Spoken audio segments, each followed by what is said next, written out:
Bienvenue sur Ici Beyrouth. Mon invité d'aujourd'hui nous parlera des enjeux des prochaines législatives et du paysage électoral dans sa circonscription. Il s'agit du candidat au siège grec catholique de Beyrouth 1, Fadi Nahas. Fadi Nahas, bienvenue sur Ici Beyrouth. Avec un I, pas un Y.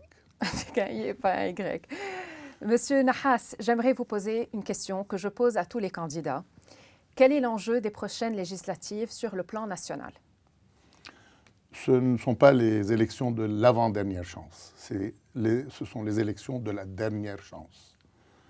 On n'a pas le droit. Nous avons 70% d'abstention. Que, entre guillemets, on n'a pas le droit de bronzer le 15. Les bronzeurs du 15 n'ont pas droit à la parole le 16. En arabe cru, mamnou anna. On n'a plus droit à contester. Ça veut dire qu'on a fait une procuration pour nos petits-enfants. Leur destin, leur futur est hypothéqué entre les mains d'un autre Liban qui ne nous ressemble pas. Et sur le plan de votre circonscription, en particulier, quel est l'enjeu? L'enjeu, avant tout, il faut l'admettre que Beyrouth 1, c'est ce qui reste de notre culture en danger. Les théâtres, récitals, même bars, restos, ce base qui fait que nos enfants reviennent. Cette culture est en danger, en grand danger. Les symboles ferment. Je vous donne un petit exemple. À part les théâtres, le Beyrouth Cellar, c'est fermé.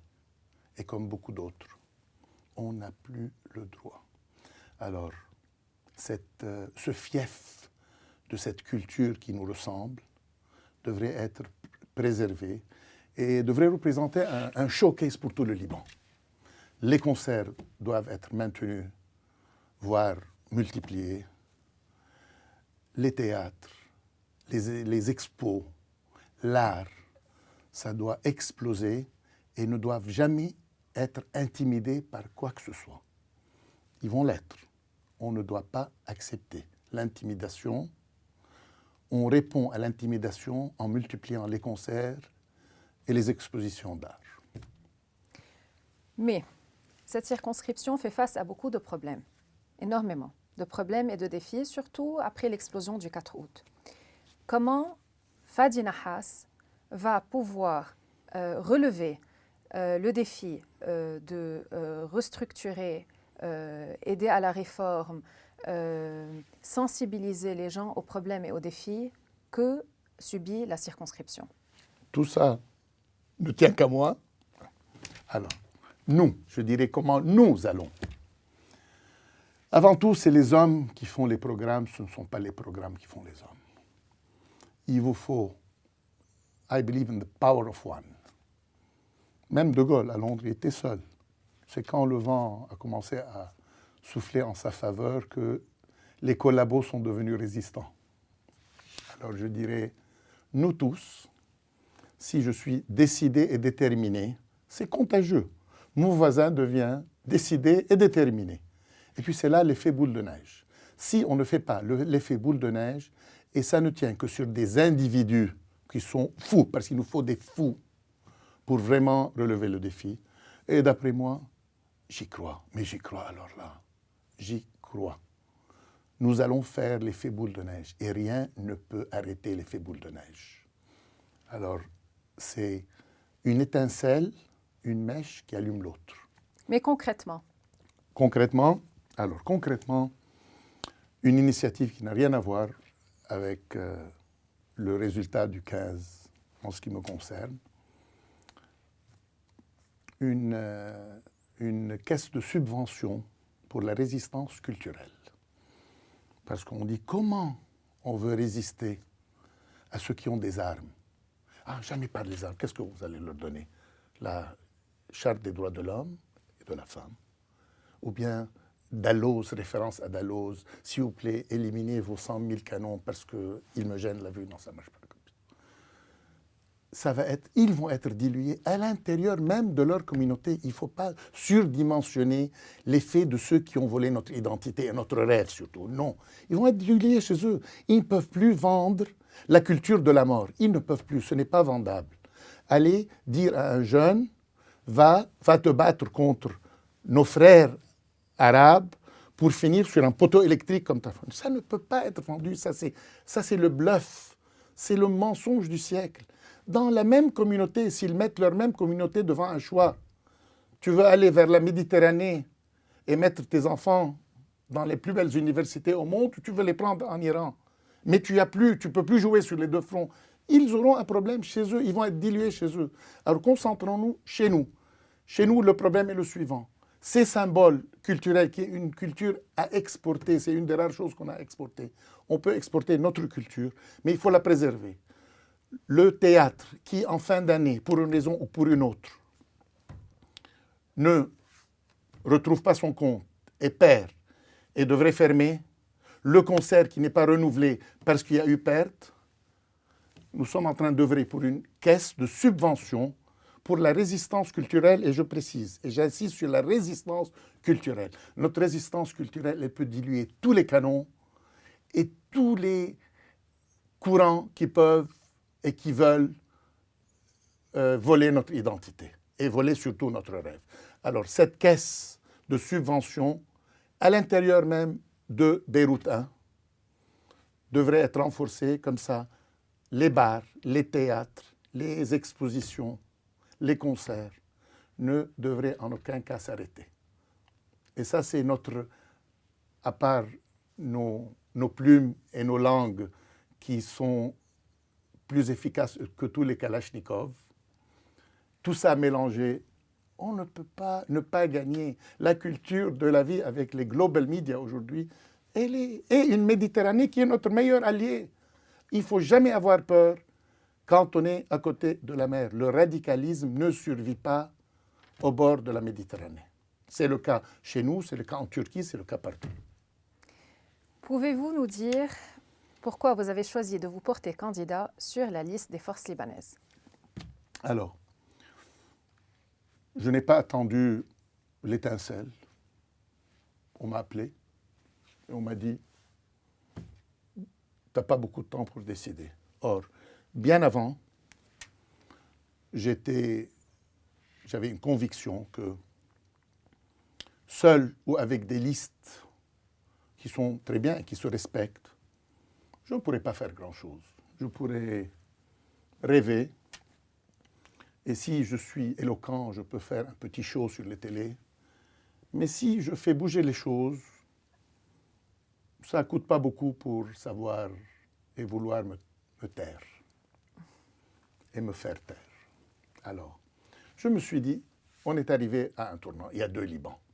Il y a le Liban du Hezbollah, appelons-le comme ça, avec des paravents qui s'appellent courant patriotique, X, Y, Z. Mais il y a le Liban du Hezbollah et tout vote va dans la case de ce Liban. Et il y a le Liban des forces libanaises qui ressemble à mon Liban. Et je dois leur donner crédit parce que je n'ai pas de carte force libanaise. Je ne connaissais même pas, jusqu'à il y a quelques jours, la route vers Ma'arab. Et je leur donne crédit d'être sortis de leur entourage. Et je ne sais pas pour quelle raison, ils ont dû faire leur étude de dossier. Alors je me dis, si j'ai envie de réaliser mes rêves, je peux le faire avec nous tous et les forces libanaises. Parce que si on n'arrive pas en bloc, si on arrive en individu dans le Parlement avec des scorpions, des mafieux, des champions olympiques du crime, on ne peut pas faire grand-chose. On fait de la figuration. Il faut arriver en bloc. Et même si on arrive et on est souverainiste, mais en groupe de 2 ou de 3, en fin de compte, il faut être partenaire avec le gros groupe. Sinon, on ne fait pas grand-chose. Alors ça a été le pourquoi par conviction du choix des forces libanaises. Mais c'est pourquoi alors vous avez décidé de rejoindre la liste des forces libanaises et pas des listes issues de la société civile ou des mouvements de contestation? Que je respecte beaucoup et beaucoup sont mes amis. Mais Avant tout, voyez le défilé devant vous, entre eux. Le ego a pris le dessus, ils se sont laissés infiltrer, et puis on voit le spectacle qui est désastreux, malheureusement. Même si je suis sur une de ces listes, et même si Marcharbel fait son effet, et je passe, je ne peux pas faire grand-chose. Je ne peux pas faire grand-chose seul. Il faut appartenir à un bloc. Il faut être réaliste, il faut être pragmatique. Nous ne sommes pas à des élections à Disneyland. Il y a le Liban avec toutes ses composantes, ses odeurs puantes, ses mafieux, ses criminels, et il faut naviguer. Et je ne suis pas naïf, je sais où je rentre et dans quelle arène et dans quel ring je me bats.